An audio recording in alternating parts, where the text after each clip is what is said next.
Casey, hi. Hi, Genevieve. Thank you so much for joining us. I'm delighted, really excited about this. It's so fun to see all of these familiar names in the people section. There are so many great guests attending this. So thank you everyone for joining us. It's such an honor to kick off the LMCC this year. So different than last year when we were all in person at Hudson Yards in New York. And this is our new world, but I'm really grateful to be here talking with all of you and with Genevieve, who is absolutely incredible and such an inspiration to us as a brand. She's founded Invisible Hand, which helps small brands like ours really create a mission of purpose. And she's worked with unbelievable organizations and women, and from First Lady Obama to Malala to the Hillary Clinton campaign. And we are so grateful to have you with us. So thank you.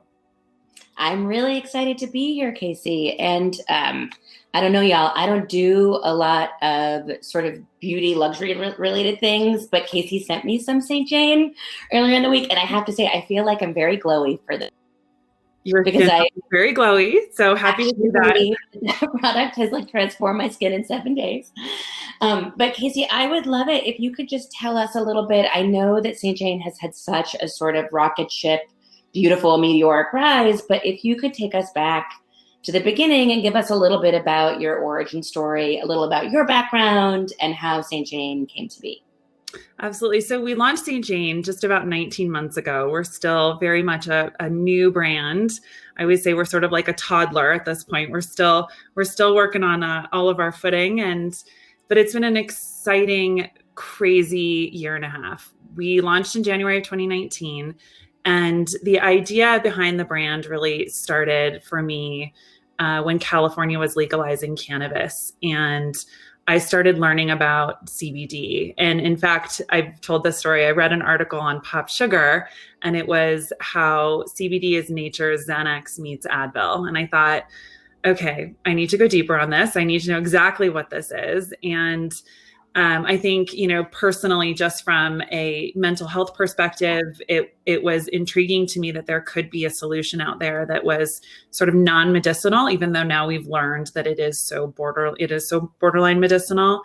But I went to a dispensary in those early days. This was 2017. And I said to the bud tender, show me all of your products that have CBD. I'm curious about what the benefits are and what's out there.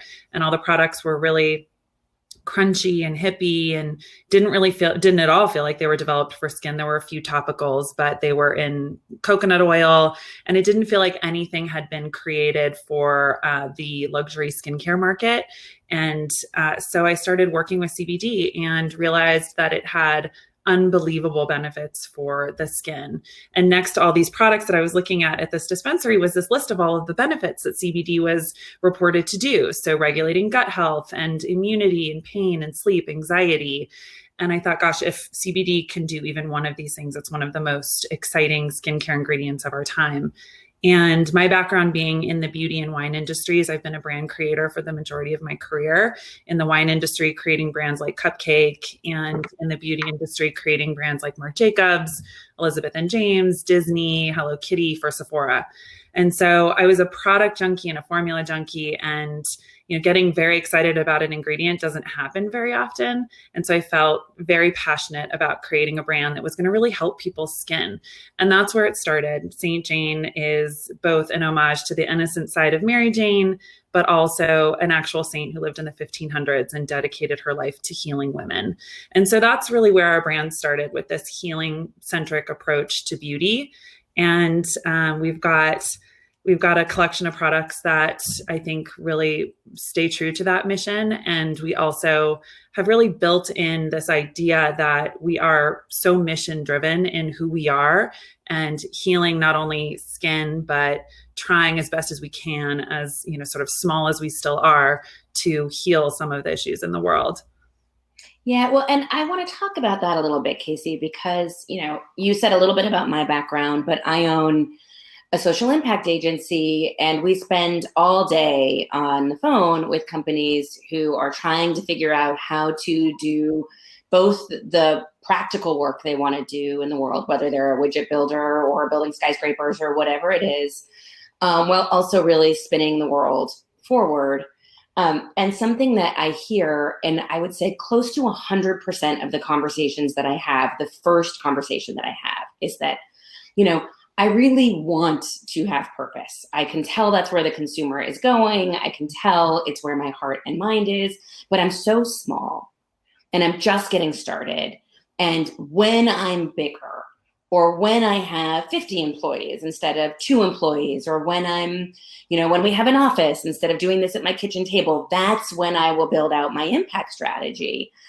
And what I always tell them is that that's aftermarket work, right? That's like remodeling a house that maybe has a shaky foundation, where the best thing to do is to build the house you want in the very beginning, even when you're tiny and it feels hard, arguably, especially when you're tiny and it feels really hard. And Casey, I think that's something that you were really careful to do with St. Jane, was to think about how this was a core basic ingredient of who you were as a brand. Can you talk to me a little bit about how you went about that thinking and why it was so important for you to do this from jump? For sure. I mean, I think that for me as the founder, it really started with, I had to articulate what I believe deep down, because that is where you have to start and finish. And all along the way, that's what gets expressed. And so for me, it started with, I've been sort of a feminist since college, when I realized that I believed in, highlighting women and our role in society. And it's evolved over the course of my career, being in the wine industry, which is really, male dominated, and just understanding that there is a need here for us to express what's happening in a way that's meaningful for people. And so when I created the brand, St. Jane was built on the idea that we wanted to empower women. Jane means woman. St. Jane was a healer of women. I have 3 daughters. And so for me, it was intrinsic to who I am and really deeply what I believe and what I felt like I could have a voice in, expressing out there in the world authentically. Because as we all know, and I know there are a lot of people who own small brands and big brands who are watching, you have to believe your mission, because you have to live it every single day.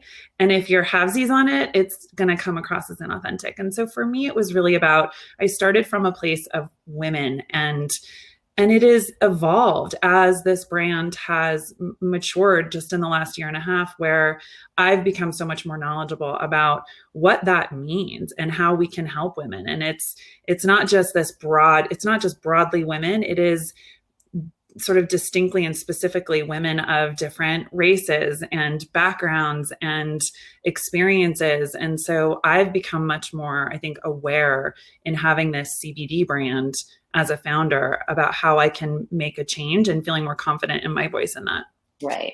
Well, it's great. One of the things that we also talk about with clients all the time, and that you and I spoke with when we chatted earlier, is that 101 is you have to be able to see yourself in a system. And I think a lot of times young brands, and part of the reason this can feel so daunting in the beginning, is that they mistake having a brand purpose as having a super robust, like maybe freestanding foundation that is doing like major work at scale, which is extraordinary, by the way. And there is a ton of examples in the beauty industry in particular of people doing world-changing work in that category, which is awesome. And there's a time and a place for that. But also, I think any brand at any size can see themselves in a system and understand where their culpability is and where their opportunity is. And so, for instance, something that I think is extraordinary in this industry in particular is that it is so, it has such a proclivity for female founders. The beauty industry, and I think both the cannabis industry, right? So the beauty industry for a long time, like 15 years ago, before sort of brand purpose was so hot right now, we were starting to see that the beauty industry was a hotbed for female entrepreneurship, because so many people went from being practitioners to people who had their own company. So there is this great opportunity around entrepreneurship, which I think is really exciting and something you have and can lean into. But also when I say seeing yourself in a system, it says, where am I helpful? Where am I harm? Where's the privilege in this system, right? Where am I here because of help from the color of my skin, my economic background, because of pain of someone before me? And if I see myself in that system, that is the first and most important step to figuring out the way out of it. And Casey, when you and I spoke, I was really sort of clutching my pearls around some of the things that you were saying about your own personal revelations about what it means to be a Caucasian woman in the cannabis and beauty space. Do you want to talk a little bit about that? Yeah, absolutely. I think it's a really important topic. And it's one of the examples I was just sort of mentioning around what I've learned since I started this brand. And last summer, I was at the Pop Sugar Playground, and I was speaking on a panel with Solange Burnett from Humble Bloom. And we were just chatting backstage. And we were talking about the genesis of my brand. And it just hit me that, and this is what I said to you, which I think was what was making you clutch your pearls, which was that, listen, I created this brand at a time before the Farm Bill, when CBD was still considered a Schedule I substance, right up there with heroin. And it was not lost on me at the time that I was having boxes of white powder delivered to my house. And I realized that, I was sort of sitting there developing and working with this stuff and kind of thinking, if someone called me out on this, I would have a way out of it. I would be able to talk my way out of it, which became very clear that that's not the case for the majority of people out there, who, especially people of color, where you can't just talk your way out of white boxes of powder being delivered to your home at a time when it was still considered the same as heroin. Right. And that was where, the idea of privilege and the fact that I was able to get as far as I was because I had the confidence that I could talk my way out of it if called on it. And so it has been it's been very eye-opening for me that this is a responsibility that I have as a founder to talk about, some of the things that we have a very big responsibility to kind of right some of these wrongs and call out some of the things that are still very broken with the criminal justice system, and what's happening out there to people is very, very wrong. And so it's an uncomfortable place, but I believe that it's an important place for us to acknowledge and for us to talk about. Yeah, I think, look, you're brave to be able to name it. It's a scary thing to be able to name. I want to say that first. But I really do believe that the most important foundation is to see where do I sit in the system? What do I benefit from that maybe I didn't ask for, right? But that I have. Mm-hmm. The privilege that I have that comes from the color of my skin or the origin of my birth. And then what am I going to do on the back of that? And so whether you are a one-person company with in a side hustle phase, or you're a 50,000 person brand, that is the foundational most important part of getting your purpose right? Is am I net positive or am I net negative, to what communities and where, and what can I do? And Casey, I think, this work of understanding that there is a criminal justice system that is still incarcerating members of the community while simultaneously allowing for the creation of wealth and opportunity and health and wellness at the same time, that's an incongruency that we need to be able to look at in order to build a way out. And I think that it seems like St. Jane, you're being really intentional about thinking about how you want to be a voice in that, in those spaces, mm-hmm. right? Which I think is that's all you can do for the moment.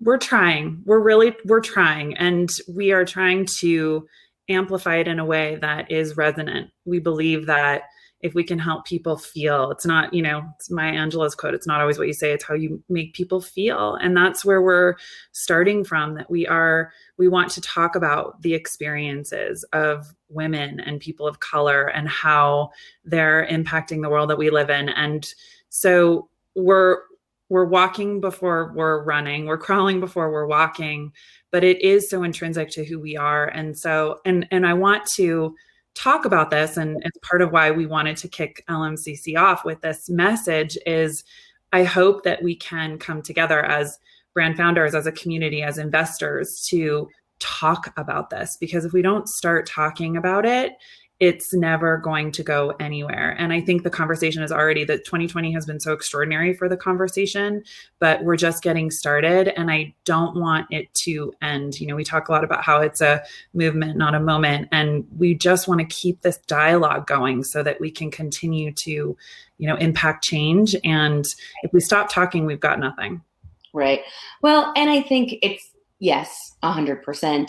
And I think one of the great things about getting into a conversation like this is that if you can name the privilege, you can start spending it, right? If you can name it and you have it, you can figure out what you're going to do with it that is to net benefit.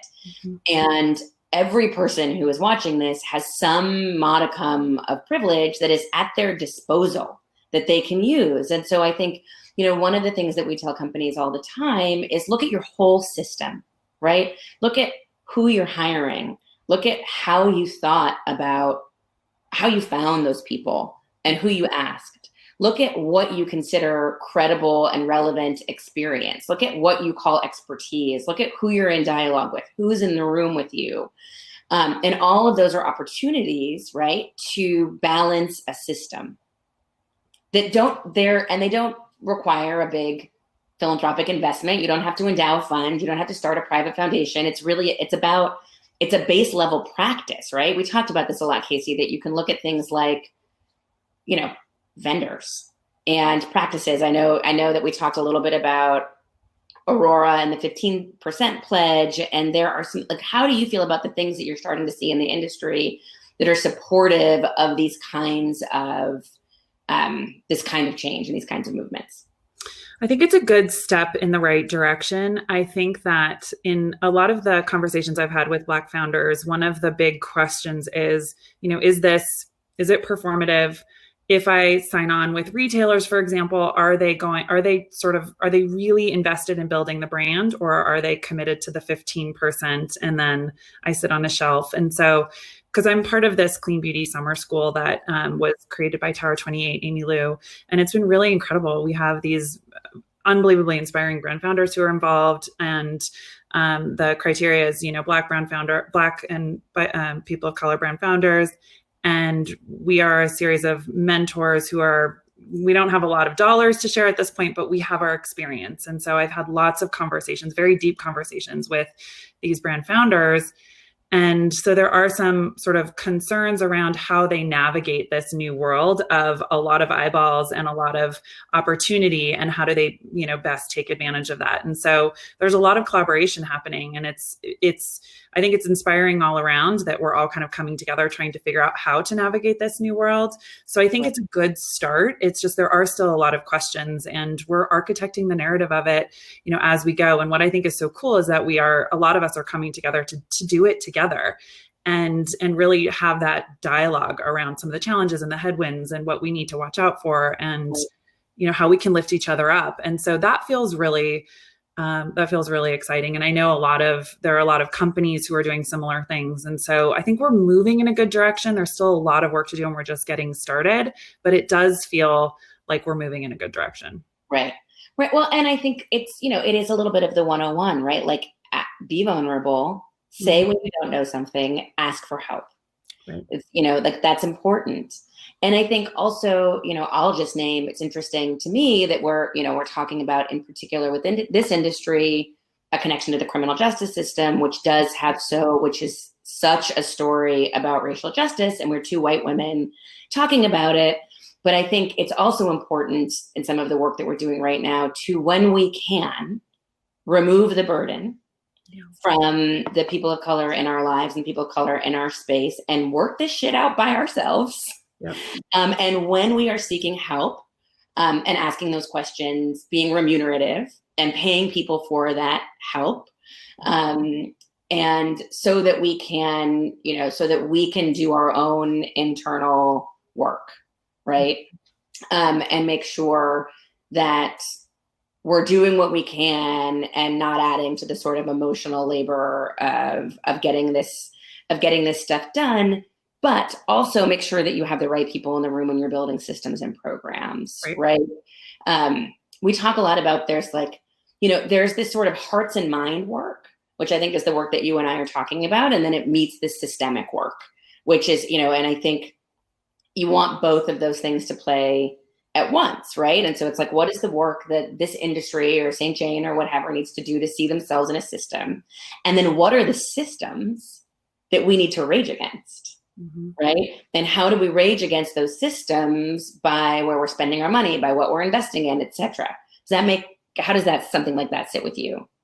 Yeah, absolutely. And it feels, you talk about vulnerability, it feels so overwhelming to think about being a small business and, one person or a small team of people trying to enact systemic change. But that's where the groundswell comes from. And that's where the work comes in. It's like, you've got to get comfortable with the discomfort, because that's where the change will happen. And that's where my sort of heart and mind is right now too, is that it's okay to feel uncomfortable. That's how we're going to move into this area of change. But yeah, it's overwhelming to think about all of the need for systemic change. It goes so deep. So I don't know. What do you think? I'm curious where you come out on that. I think it's yes and, right? So I always believe that, that keeping your own house clean is the first and most meaningful thing that a brand of any size can do, right? Am I bringing the right people into the conversation? Have I checked my own privilege? Do I see that? And then what are the systems in which I'm sitting, and what is my capacity for change? And then also, how do I balance that change and everything that I want to do with the fact that I'm also a business owner? Like, this is a little bit of vulnerable personal talk, right? Like, we're living in the midst of a global pandemic, and it's a scary time to be doing business at any scale right now. When COVID began, I thought to myself, what am I going to do? We did a lot of events. We lost like 80% of our revenue in the first 10 days of the pandemic. And I had 9 women whose paychecks I was responsible for. And so that required me being in business. So I'm just, I want to just name the complexity of managing the fact that you're trying to do all of this good work while you have revenue challenges and you're an independent business. And that's hard, Casey. It's really hard. How are you dealing with that stuff? Well, I've really celebrated that our give back is really important. So before I take a salary, we give back. But yeah, it is challenging because I do feel responsible for my team. I feel responsible to the business. I feel responsible to the investment. And so it is a lot of balls in the air that we're juggling. But I think because of how foundationally we've built the idea of give back into the brand, it doesn't feel like it feels so natural for us to continue to weave it into the narrative of our story, right? And do what we can. And I think that's probably the biggest thing that I've come to peace with in 2020, given all the challenges and the headwinds of the year, is like, I feel very confident and at peace that we are doing really everything that we can. I know that I'm doing everything that I can to make this business successful, to, keep my family afloat, to keep my team inspired, to try to, enact change in the world where I can in my small way as a brand founder. So I do feel sort of like, I feel at peace that we're doing what we can. And, one day we might be so huge that it is really financially meaningful. But until then, we're doing what we can. Right. And we're open to, suggestions, and we're open to new ways to think about it. But again, it's foundational to who we are. So I feel really good about that piece of it. So yeah. Well, and what I tell everyone who comes to me, and I think I said to you in our chat earlier this week, is that if your impact and your purpose work doesn't improve your business, you're doing it wrong. Like net is that this is where, this is where the consumer is going. We're going to be majority multicultural in less than 10 years. This is the thing that the modern consumer cares about. So if you're not, if you're not building a brand that is thinking about purpose, and if that purpose is not building your brand, you're not building a brand that's future safe. Right. And I would think, St. Jane feels pretty future safe. Are you guys busier than ever? We're busier than ever. And it's another piece of advice I have for small brands is build a brand, because CBD, we're talking about CBD at this conference. It's one ingredient of many that are part of your bigger story. And so, yeah, we're busier than ever because we're dedicated to that, building a brand, building something that's going to, live on, for years and years and years. And I think that a brand is the culmination of the personification of the founder. It is the mission of the brand. It's the products that you put out. It's your consistency. It's all of the things that you believe in. And so we are busier than ever. It is crazy. And, but I still feel like we're building the airplane mid-flight, as I'm sure a lot of people can relate to. There's not a playbook for any of this. No, none of it. Well, Casey, thank you so much for chatting with me. I think we are out of time, but I am sure that there are brands large and small who are going to feel really inspired by what you shared today. And thank you so much. Thank you, Genevieve. This was so fun. Thank you so much. I'll talk to you soon. Okay, bye. Bye.